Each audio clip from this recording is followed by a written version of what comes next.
Hi, welcome to Luxury in Moderation, where we appreciate the finer things in life without going overboard. Today, I wanted to answer one of your questions on what I would recommend you do to start a luxury collection. If you're new here, my name's Joanne, and every week I upload videos on luxury handbags and other luxury lifestyle products. So if you like what you hear, please consider subscribing below.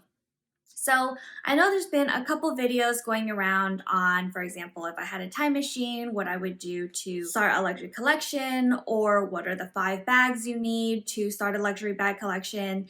And I definitely agree with those videos, such as you probably want an everyday work tote bag and also a weekend crossbody bag. But for my video, I wanted to do something a little bit different. I wanted to give some general guidelines, I think, on what is the best way to start a luxury collection. And if you're just getting into luxury, what should you do? Now, quick caveat.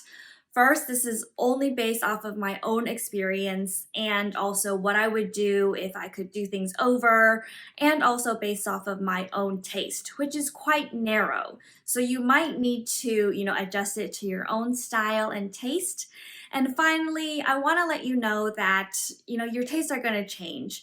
What you think you might want now, you might change in the next 5 or 10 years. So you might have the issue like I have now of, if only I could start over, what I would do now. But let's just get into it and see what you guys think. So I'm gonna have 5 tips. And the very first tip is to learn as much as you can, wherever you can, and also through the brand itself. Now, a lot of us into luxury, we're already watching YouTube videos, we're already learning about the history of a lot of these wonderful brands like Louis Vuitton, Hermes, Chanel, and then there's also learning about the product itself. So what kind of handbags do you like? What kind of handbags do they make? So in addition to finding out what you can on the internet and talking to friends and watching YouTube videos, I would definitely recommend going into a store and learning what you can from the store associates. So what I did recently, because I just started learning about the Van Cleef & Arpels brand, is I went to a store and I was very honest with the sales associate who was helping me. And I said, I'm just learning about the brand. I don't know a lot about it. Would you mind telling me more? And she was very accommodating. She taught me about the history when it started. And then she talked about the Alhambra line, which, I hadn't been able to see in person. So she was describing all the different sizes. Like she had, there's the Sweet Alhambra, which is their mini size. And then they have the vintage Alhambra, and then the magic size, which is the big size. And when she was saying all of these things, I honestly, it was going over my head. I had no idea what she was talking about. I caught the word vintage and I was like, oh, do they make vintage jewelry? Is that what you're saying? So I asked a follow-up question. I said, when you said vintage, what did you mean by that? Are you saying this history goes back that long? And she was like, oh no, that's just the size of the collection. So, don't be afraid to ask follow-up questions. I find that when I've gone in and really genuinely asked to find more, they're more than happy to talk to you about their brand. They represent the brand. They hear a lot about the brand, what it stands for, what products they make, how the products are made from their corporate, and they want to share that information. So when I was getting ready to leave and thanking her for all of her time and explaining to me more about the brand, she packaged up 3 books for me to look over. And this one, talks about all the different lines that they have and the inspiration behind them. And then I have one here that talks just about the Alhambra line. So, can see all the different collections there. And finally, this one, which shows a lot of their watchmaking skills. So sales associates can be wonderful resources, and you can really get to understand and know the brand from the brand representatives. And don't stop there, that was the first time I had visited a Van Cleef & Arpels boutique, but there was still a lot I had to learn. So I went back a second time, and I asked to try on some jewelry, and I've been back a third time. I tried on some other things. So it's really a very long process, gradual process. Not only am I gathering things online, but also in person wherever I can. So definitely take your time when it comes to these expensive pieces. Obviously, you don't want to have to spend so much on something that you might regret. So really try to understand as much about the brand, the design, the product itself as much as you can as you're getting started. The second tip I have is to try out your style on some more affordable and accessible pieces. So for example, let's say you give yourself a budget of maybe $100 to $200 and you want to buy 1 to 3 things to try out your style. For example, are you a tote bag person, a crossbody bag person? Do you like top handles? Do you like zip closures or button closures? These are all the kinds of things you want to know before you spend thousands of dollars on a bag, right? So kind of similar to my own experience, I definitely went to like the outlet and I bought some Coach bags or, Kate Spade, Tory Burch. This is your time to really get to know what you like. Then you can really see if a style works for you or if a certain leather or hardware works for you before you spend that hefty amount on a high luxury brand. Okay, so now that you've done these like prep steps, you kind of know what brand you want to go for, what style you want to go for. Next, you want to buy your very first luxury piece.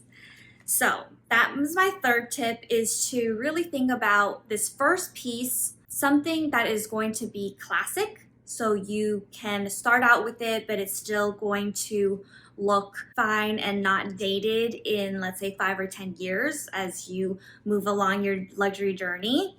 So I actually think Louis Vuitton is a great place to start. A ton of people say, oh, their first luxury bag was a Louis Vuitton bag, and I think that's great too, especially, the Louis Vuitton canvas. It is very hard wearing and it's not crazy expensive. So maybe for your first bag, you want to keep it in like the low 1,000 range, like a Speedy in a canvas print or a Neo Noe or a Neverfull. I think those are all very classic pieces, and in the canvas, that will last a long time, that won't be too expensive. But I also wouldn't limit yourself to Louis Vuitton. So for example, if you like Gucci, if you like Burberry, anything in like the Gucci canvas or the Burberry check, those are all very classic patterns that aren't going out of style in the next 5 years. So the money that you spend on that first bag, it's still going to be working for you for many, many years. So it's definitely great to have that one first piece that you can get comfortable with, and you can still experience, what it's like to bring a luxury bag around. You might feel self-conscious at first. I definitely felt that way after getting my first LV piece. I felt like, is everyone staring at me? Does it not suit me? Am I mature enough for this? So I do have my pochette métisse back here in the Empreinte leather. I do think the pochette métisse is a very functional style. It's a very classic style that is going to work for a lot of different people in a lot of different occasions. The Empreinte leather is a little bit more expensive than you might want to go for a first piece, but maybe you could look at it in one of the canvas options. So just take a look at what you want to be your very first style. Hone in on that one, save for that one, and I'm sure that will be a very sentimental purchase and piece for you as your very first luxury handbag. Now, moving on to tip number 4, this is where I'm going to bring in Chanel.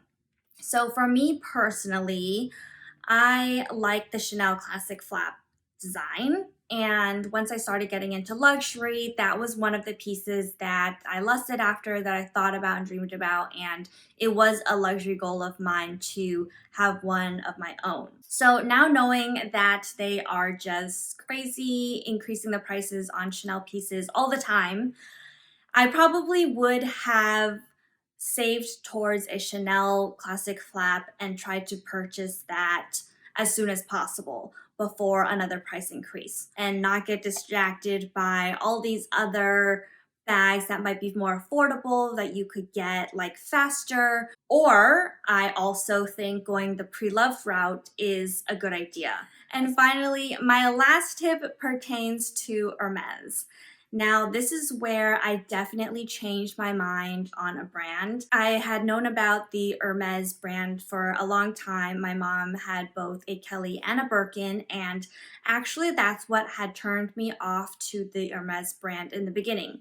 My mom's Birkin, I think, is a Birkin 30 in Togo leather. I don't know exactly, but it was extremely heavy, especially when I tried it on as like a teenager. I thought I would never want to carry something like that. So I never thought I wanted to pursue Hermes or, even think about trying to go for those styles.